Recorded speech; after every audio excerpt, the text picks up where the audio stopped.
Hello friends, welcome to my YouTube channel knowledge for you. मैं हूं आपका friend Sanjay.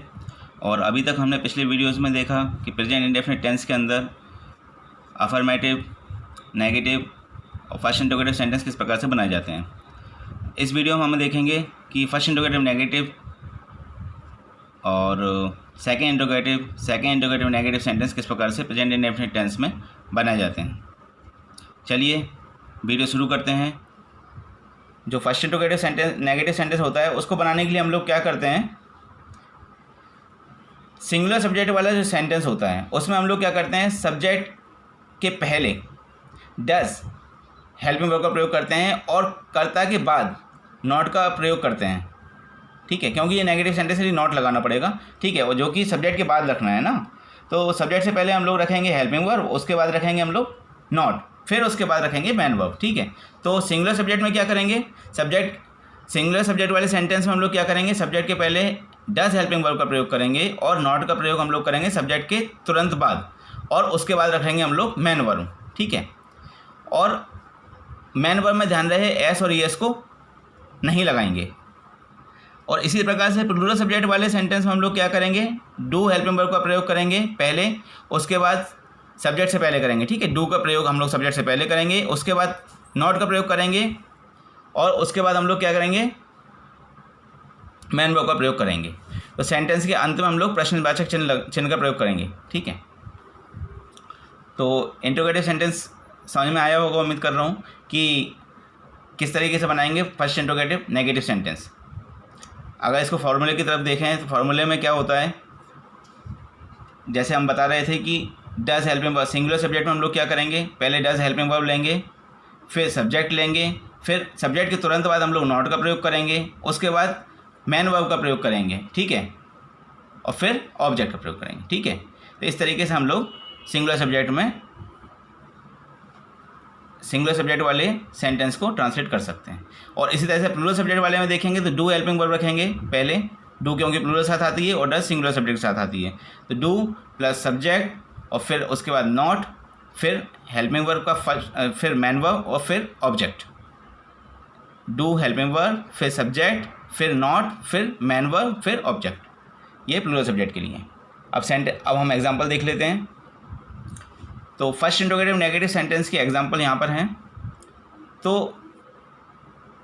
क्या राम स्कूल नहीं जाता है, जैसे हमने बताया था कि उत्तर यस और नो में दिया जा सकता है, उस तरह के सेंटेंस को हम लोग बोलते हैं फर्स्ट इंटरोगेटिव सेंटेंस, लेकिन उसको हम नेगेटिव बना रहे हैं यहाँ पर, तो क्या होगा, फर्स्ट इंटरोगेटिव नेगेटिव सेंटेंस। तो क्या राम स्कूल नहीं जाता है, तो जैसे हमने बताया कि डज हेल्पिंग वर्ब पहले रखेंगे डज, फिर सब्जेक्ट रखेंगे राम, फिर नॉट का प्रयोग करेंगे, फिर मैन वर्ब का प्रयोग करेंगे, फिर ऑब्जेक्ट। ठीक है, तो does Ram not go to school. और क्या मीरा कक्षा में किताब पढ़ती है, क्या मीरा कक्षा में किताब नहीं पढ़ती है, तो ये क्योंकि हम नेगेटिव बना रहे हैं, तो does Meera not read a book in class. Meera singular subject है इसीलिए हम डज का प्रयोग करेंगे, उसके बाद नॉट, फिर मैन वर्ब, रीड जो कि पढ़ना मैन वर्ब है, मुख्य क्रिया ध्यान रखिए कर्ता के द्वारा जो कार्य किया जाता है उसे मैन वर्ब कहते हैं। तो does Meera not read a book in class. इसी तरीके से क्या वे मैदान में क्रिकेट नहीं खेलते हैं, तो यहाँ पे दे जो है वो प्लूरल सब्जेक्ट है, तो क्या होगा, प्लूरल के साथ में हम लोग डू हेल्पिंग वर्ब का प्रयोग करते हैं। Do they not play cricket in play ground. और इसके बाद क्या राधा रसोई घर में खाना नहीं पकाती है, does Radha not cook food in kitchen. और क्या हम अपने दोस्तों के साथ गाना नहीं गाते हैं, do we not sing a song with our friends. तो इस तरीके से फर्स्ट इंटरोगेटिव नेगेटिव सेंटेंस हम लोग बना सकते हैं। चलिए दोस्तों आगे देख लेते हैं। आगे आता है सेकेंड इंटरोगेटिव सेंटेंस।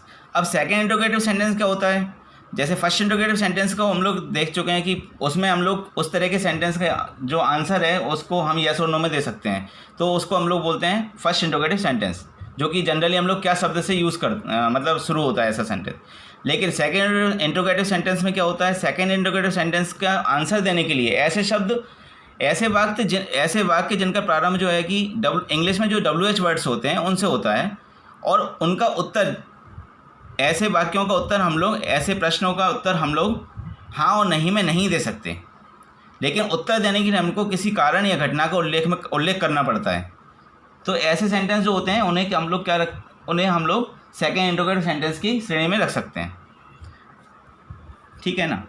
ऐसे वाक्य जिनका हम लोग उत्तर हाँ और नहीं में नहीं दे सकते, जबकि उत्तर देने के लिए हमको उसमें कुछ कारण या कुछ घटना का उल्लेख करना पड़ता है, तो ऐसे सेंटेंस को हम लोग किस में रखते हैं? सेकेंड इंट्रोगेटिव सेंटेंस में रखते हैं। अब देखिए सेकेंड इंट्रोगेटिव सेंटेंस को हम लोग कैसे बनाते हैं।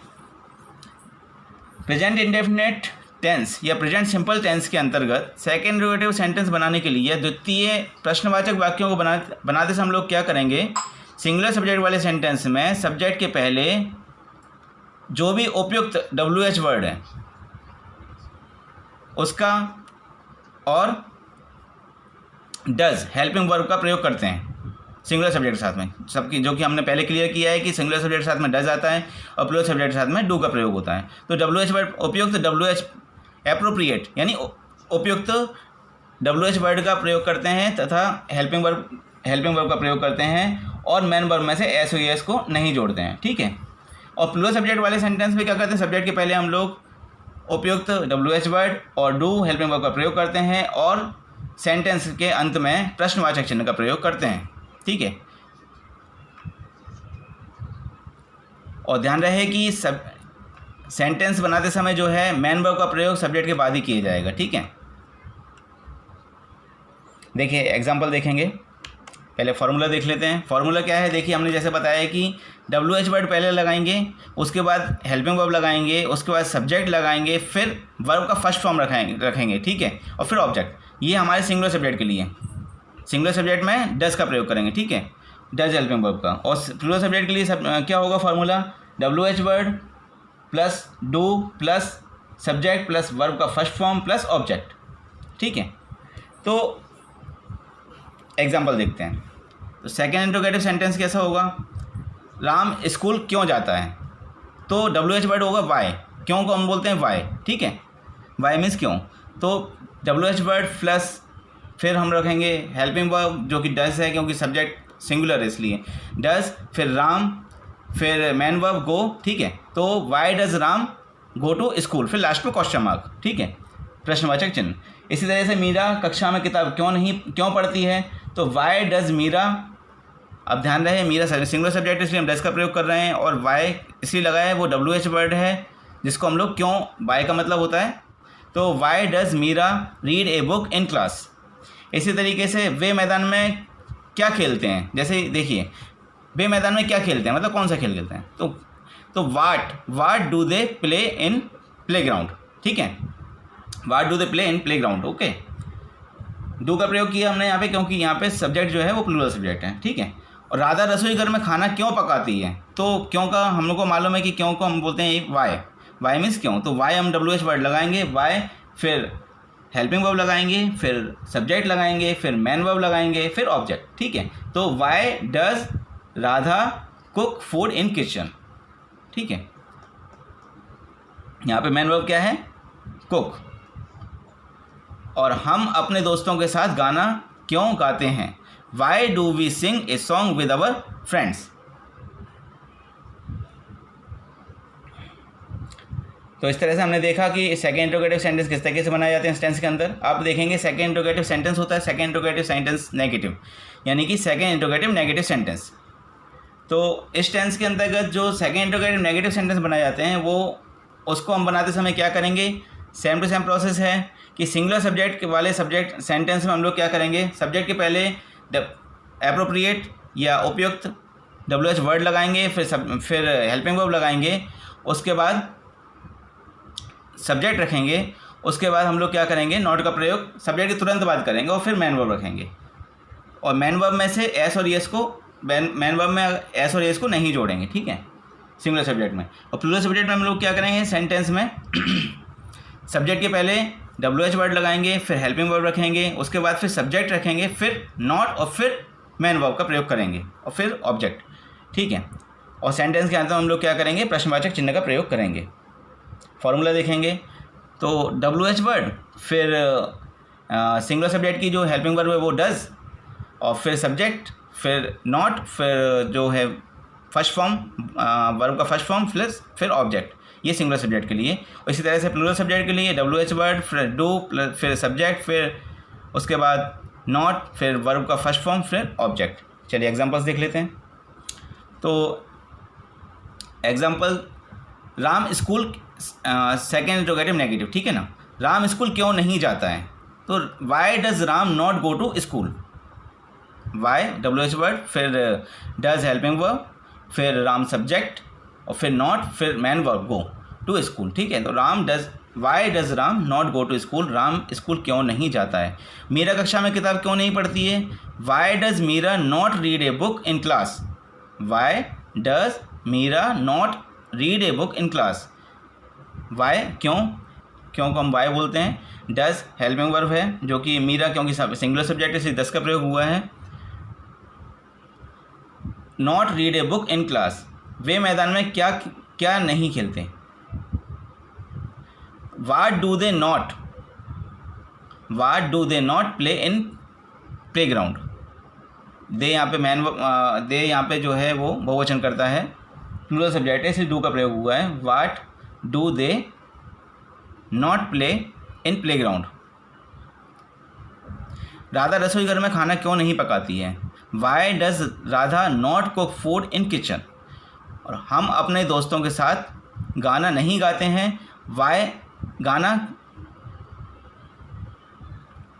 क्यों नहीं गाते हैं, ठीक है, इसमें क्यों नहीं है। हम अपने दोस्तों के साथ गाना क्यों नहीं गाते हैं, यहाँ पर दोस्तों क्यों आ जाएगा, गाना क्यों नहीं गाते हैं, यहाँ पे क्यों लिखना पड़ेगा, ठीक है। हम अपने दोस्तों के साथ गाना क्यों नहीं गाते हैं। Why do we not sing a song with our friends, ठीक है। यहाँ पर क्यों लगाना पड़ेगा इस सेंटेंस में। हम अपने दोस्तों के साथ गाना क्यों नहीं गाते हैं, ठीक है। जहाँ पर कर्सर रखा हुआ है वहाँ पर क्यों आएगा, गाना क्यों नहीं गाते हैं। तो वाई क्योंकि वाई को हम बोलते हैं क्यों, तो वाई डू हेल्पिंग वर्ब है, वी सब्जेक्ट है जो कि प्लूरल है, इसलिए डू का प्रयोग हुआ है। वाई डू वी, फिर नॉट, फिर मैन वर्ब, सिंग मीन्स गाना, ठीक है। और सॉन्ग जो कि गीत होता है, गाना जो लिखा हुआ होता है, ठीक है। Why do we not sing a song with our friends. तो इस तरीके से दोस्तों हम लोग सेकेंड इंट्रोगेटिव नेगेटिव सेंटेंस को बना सकते हैं प्रेजेंट इंडेफिनिट टेंस के अंदर। तो दोस्तों इस वीडियो में हमने देखा कि प्रेजेंट इंडेफिनिट टेंस के अंदर first interrogative negative, second interrogative और सेकेंड इंट्रोगेटिव नेगेटिव सेंटेंस किस प्रकार से बनाए जाते हैं। अगर आपने हमारे इस चैनल को सब्सक्राइब नहीं किया है तो उसको सब्सक्राइब करें और बेल आइकन को प्रेस करना ना भूलें। और इससे पहले की वीडियो यदि नहीं देखें तो उनको भी देखें, जिससे कि आपको पता चलेगा कि प्रेजेंट इंडेफिनिट टेंस के अंदर अफर्मेटिव, नेगेटिव और फर्स्ट इंट्रोगेटिव सेंटेंस किस प्रकार से बनाए जाते हैं। इस वीडियो में इतना ही, मिलते हैं अगले वीडियो में, तब तक के लिए गुड बाय।